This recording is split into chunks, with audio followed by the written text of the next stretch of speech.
त्रिदिववर्धकि वर्धितकौशलं त्रिदशदत्तसमस्तविभूतिमत् जलधिमध्यगतं त्वमभूषयो नवपुरं वपुरञ्जितरोचिषा ददुषिरेवत भूभृतिरेवतीं हलभृते तनयां विधिशासनात् महिदमुत्सवघोषमपूपुषः समुदितैर्मुदितैः सह यादवैः.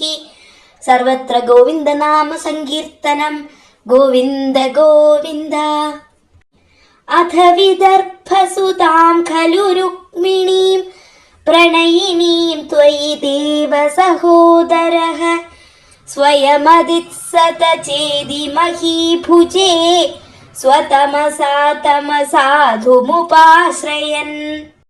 चिरधृतप्रणया त्वयि बालिका सपदि काङ्क्षितभङ्गसमाकुला तव निवेदयितुं द्विजमादिशत् स्वकदनं कदनङ्गविनिर्मितम्.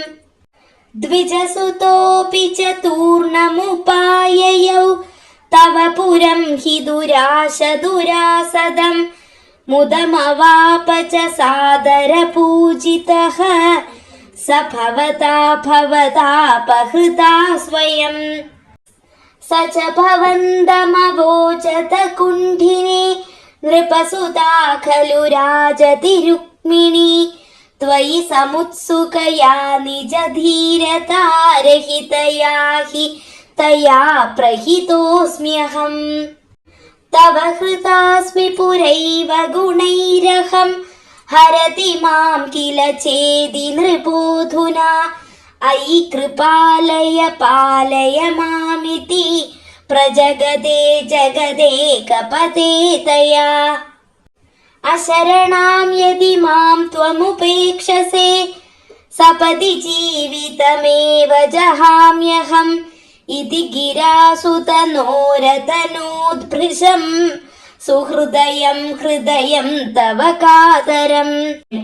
अकथयस्त्वमथैनमयी सखि तदधिका मम मन्मथवेदना नृपसमक्षमुपेत्य हराम्यहं तदयितां दयितामसि ते क्षणाम्.